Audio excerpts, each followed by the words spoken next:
Okay.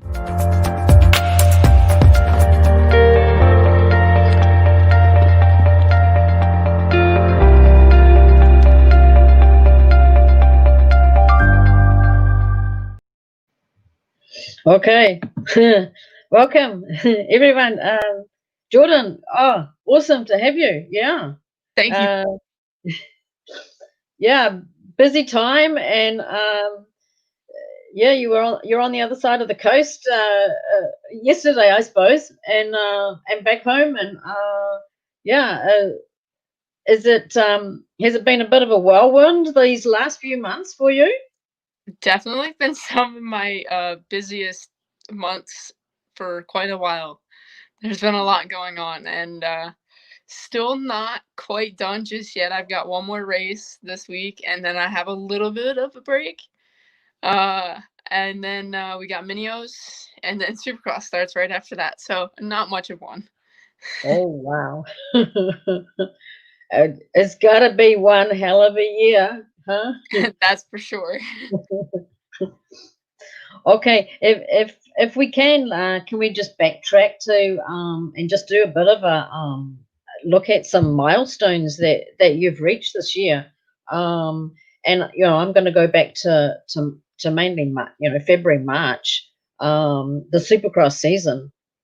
You were racing, and the goal was to gain those valuable points. But I think probably it was a bit more than that which stood out, particularly for me. It was the riding in an away comfort zone for you in those in the rounds that actually happened. Mhm. And yeah, it just seemed smooth style, and of course you got your points, which is awesome. But then it kind of like came to a sudden halt. Can you tell me about just those first rounds of Supercross before we went over to Matterley? It was just like it is now. It's very busy, very hectic. There's a lot going on. That was when the whole COVID situation kind of first started happening. Mm. It really didn't give us enough time to kind of figure out what's going on and prepare for the upcoming changes and stuff. So we were kind of just doing our own thing and acting like nothing was going on, trying to get through the first couple of rounds. I had some good races. I had some bad races. I unfortunately had some people take me out a couple of times, which does tend to happen in Supercross. So it was very unfortunate. Mm. Quite a few of those times I was actually in position to get some points. Okay. I didn't actually get my points. That's part of that season. I Oh. had acquired some points, and I got a call from the AMA telling me that they were going to give me points for one of the amateur supercrosses that we did at Daytona. I raced Mm. the A class, and I think I finished like 12th or something. And that gave me my final points to get my. Okay. I actually found out at Loretta's that I got my supercross license. So that made that week that much better. Wow, that's good news. It was very good news. The Yeah, yeah, program is a great program, but yeah. it's very stressful in the 250 future class. It's a very hard class to ride. Everyone obviously is going for their supercross license, so Mhm. very aggressive, very fast riding. So did AMA figure out, because you didn't actually get to finish the series, because when they started back up again in July, I think, your category wasn't included. How did they sort it out? Yeah, they canceled the last couple of rounds for the futures, and I think that's Mm. why they counted Daytona as a futures, Okay. because they did get rid of quite a few of those rounds. Yeah. So that obviously helped me out quite a bit. Mm. It was unfortunate because it's always fun to race those events and get to race against all those people and just get that much more experience in like a Supercross style of a race. You know, you get stadiums under the lights, that kind of stuff. So it's a really good chance to get used to it and get familiar with it. So when you do get your Supercross license, it's not all so overwhelming. Yeah. You're already used to it. So by the time you get there, you're ready to go and you're ready to get into some main events. Do you feel just as passionate riding your Supercross than you do your outdoors, or I definitely think I'm more of an outdoors person. okay. Supercross is very difficult. Anyone who rides it will tell you that. But some people favor one or the other more than the other one, and I definitely fall for the motocross side. I like to be wide open and, you know, ride in sand and all that kind of stuff, which you don't typically get to do on a Supercross track. And I also grew up riding a ton of motocross as well, so that's probably why I favor more towards that. But I'm working on getting more comfortable with Supercross, so maybe one day that will be my favorite side of it. Yeah. And hearing legends speak, I'll never forget, Josh Coppins. He said you should always train on Supercross before you go to the outdoors. He said that's your foundation of your skill base. Do you feel like when you rode those rounds earlier in the year, has it helped you? Well, particularly now, recently in the AMA 250. I definitely feel like the rhythm, like the jump side of it, has helped me. In pro motocross, you get essentially 2 free laps of practice that aren't timed. After those 2 laps, your time starts then, and that's how you make it into straight into a main event or straight into an LCQ, is by how fast your lap time is. So you need to be jumping everything and as comfortable as you can get in 2 laps, and it's very difficult, especially at a new track that you've never been to before. Some of those jumps are some pretty big jumps, like Laraco or the big quad that's at High Point. It's just intimidating, and I think that riding Supercross definitely makes the jumps at motocross a lot easier to do if you do a little bit of Supercross beforehand. Yeah, yeah. I think in Europe, the girls don't get that. They don't have an option really, and their sole focus is on the outdoors. So in one respect, Jordan, it makes you quite a versatile rider. If you're able to perfect both. And of course, being the first woman is, a super advantage. I mean, I've definitely got some goals for the future.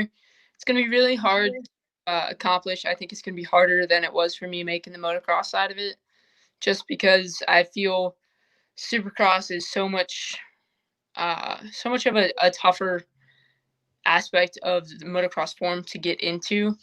Motocross, you have 40 spots that you have a chance of getting into. Supercross, you only have 22. Yeah. So it's that much harder, and it makes it really hard when you can't make any mistakes. And that's a huge part of Supercross, is you can't make mistakes. And as rookies or just newer people coming into it, that's definitely something that we make a lot of, is we make a lot of mistakes. So I definitely have some goals towards that. I would love to make it into Supercross. Not just the night show. I want to make it into some main events. I know a girl before me has made it into the night show. She got to race the heat races and stuff like that. But I definitely want to make it all the way through and make it into the main event. Do you think, like part of that, when you're flipping from Supercross to outdoors, that's Supercross was such a tightened track and such a shortened lap time, there's really no margin for error. Whereas, on your outdoors, the margin of error is probably a little bit wider. And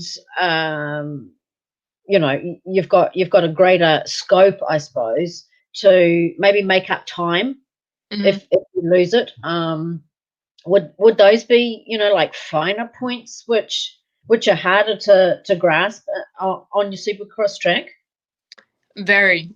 Um, on a motocross track, if you case a jump, you most of the time don't have anything after. You might have a turn or something like that, but Yeah, in Supercross, if you case a jump, I guarantee you got another jump right after it. There's no, honestly, there's no room for error on a Supercross yeah, track. That makes it yeah, so difficult. Is you got a gnarly set of whoops that you have to come into like third gear wide open, and you hesitate the slightest, and you're probably going to go over the bars. yeah, I definitely yeah, feel like that helps me in motocross on that side of it. It just makes me that much more confident in myself when I go out in a motocross track. Obviously, the goal is to never make a mistake, but if I do make a mistake out in the motocross track, I definitely know how to make it less of a mistake so it doesn't yeah. cost me as much time as it would have if I didn't have any supercross background. Okay, okay. And then, it was quite a major change from racing Supercross at, can't remember the round, and then you flew to the UK Mhm. and you rode the opening round of WMX, um, a bike you'd never been on, a track you'd never been on, the weather, British weather, yay! um, it's a pretty big ask, Jordan. It's just like, and you knew that you were going straight back home, and you were going to finish out the series before the outdoor starts. Um, First, what inspired the thoughts to take it up? I've always wanted to go race the WMX class in Europe. It's definitely always been a dream of mine. I've wanted to race the WMX here in America and there in Europe. And when I finally got to do it here in the States, the next goal to check off was to go over to Europe and do it. I've always wanted to travel and ride, so that was definitely a big part of what I wanted to do. It was it was an experience. It was very difficult. I went from riding hard, dry, like dry packed tracks that were supercross directly to a extremely muddy motocross track, like you said, that I've never been on, and a bike that I've never been on. Yeah, So the odds were definitely against me going into it. yeah, But I honestly, I was just happy I got to ride.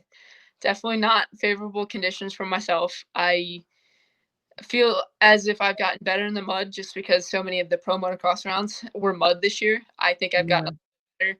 So if I got a chance to go back over again this anytime soon and it was mud race, I definitely think I could have done a little better. right. Um, but like I said, I was just happy to be out there.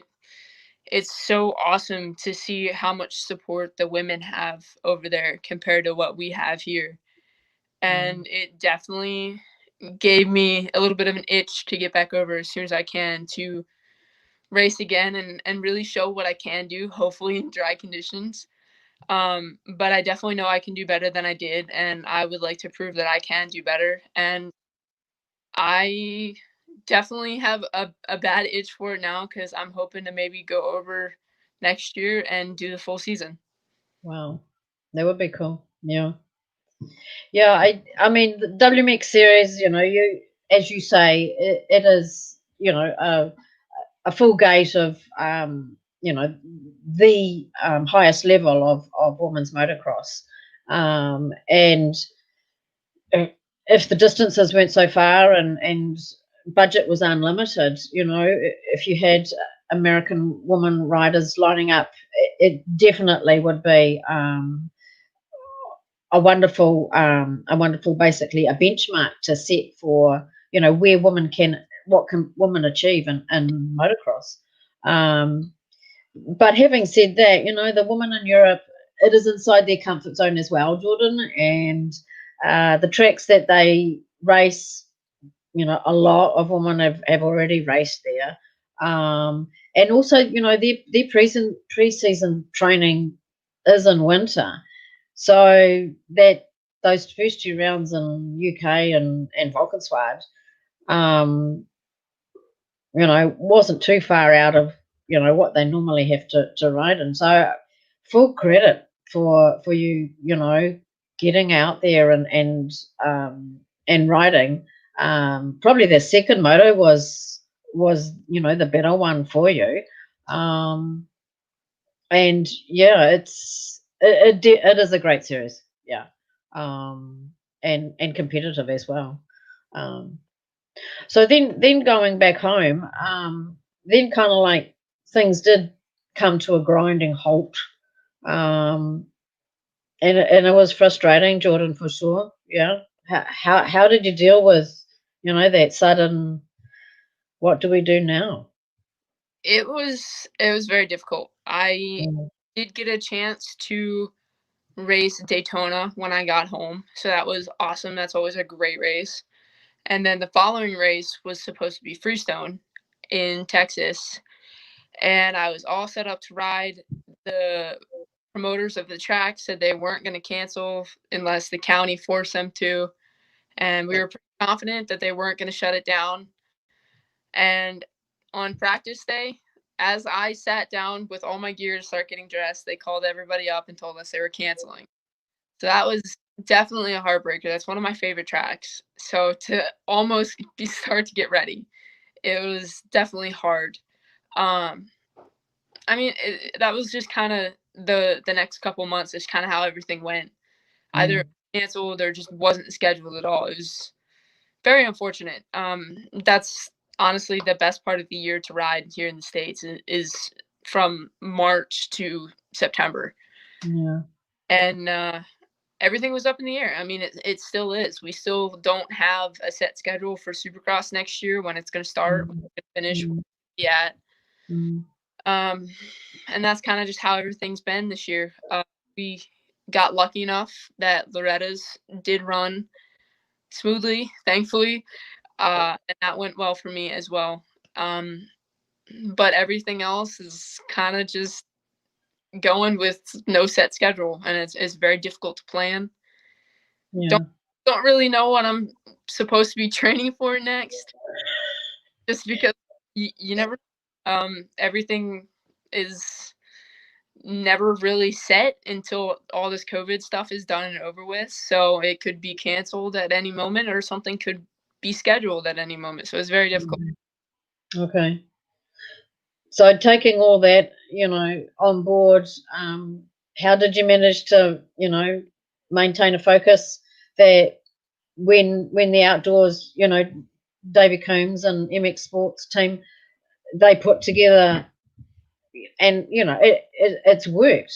Uh, Take my hat off to them. How they managed to put the outdoors program together, and allow, well, some did actually have some fans, Hmm. because that's kind of like the whole atmosphere is taken away as well, and the same over in Europe. But how did you manage to keep that focus in mind, that when the outdoors was ready to go, you're gonna hit the ground running. It was hard. Like I said earlier, there was no real set schedule.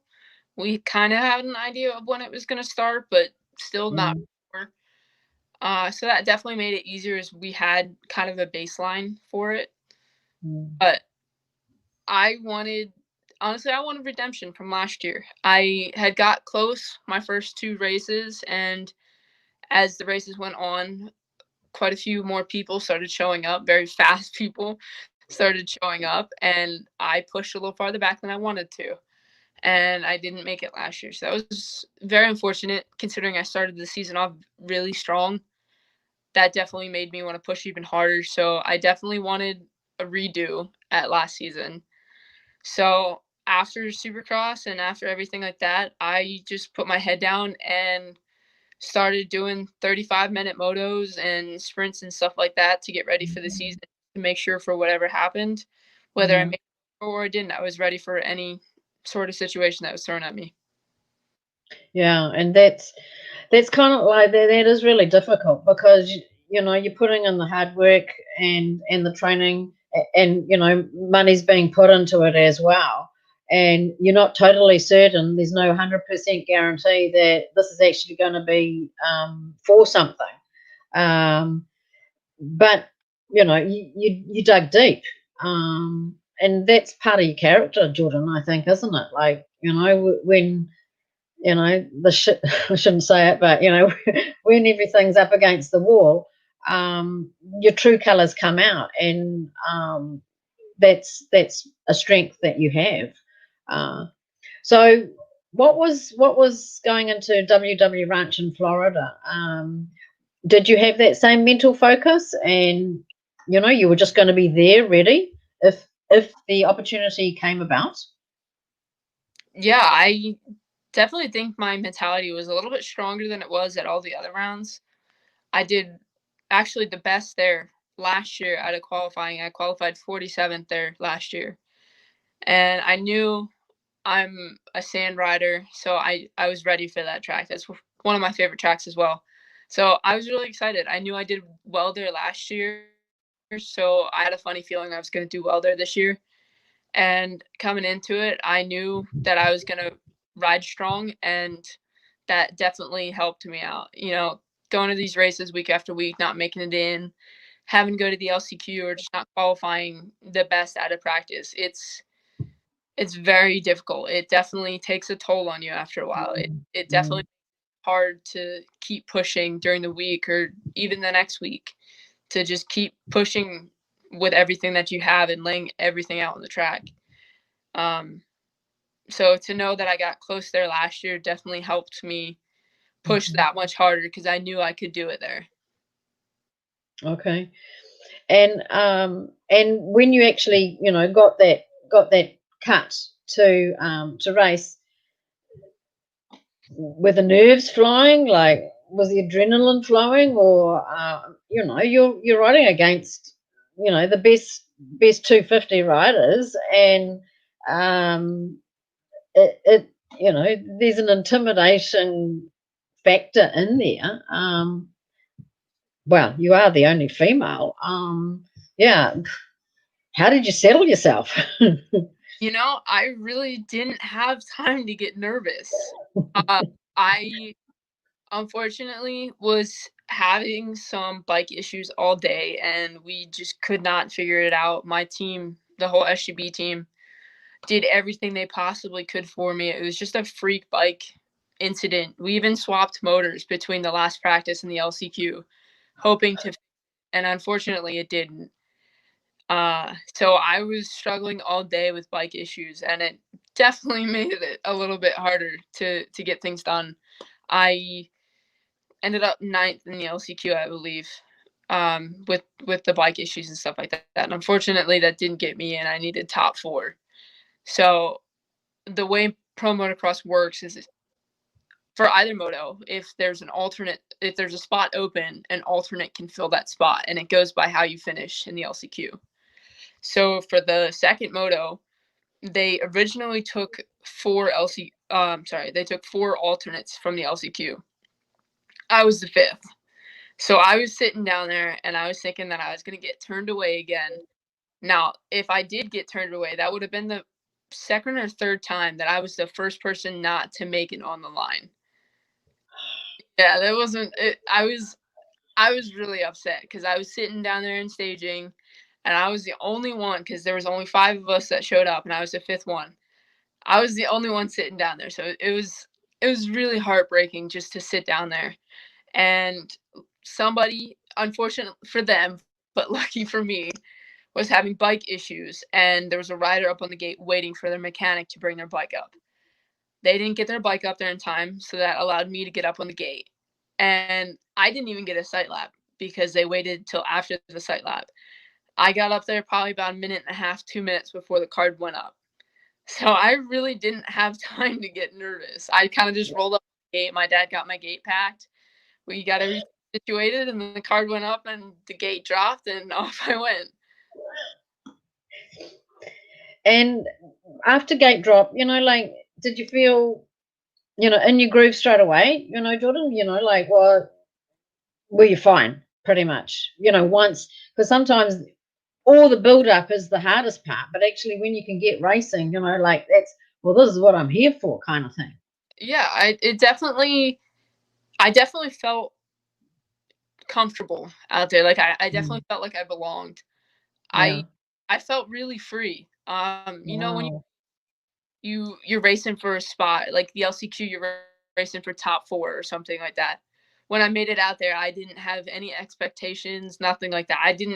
I wasn't expecting to be top 30, top 25, nothing like that. I was just out there to ride and have fun. And it Yeah. was the best feelings I've had in a long time. You push yourself so hard to win and get that championship or qualify for a race or something like that. Once you finally get there and you get out on the track like that, it's an unbelievable feeling. Wow.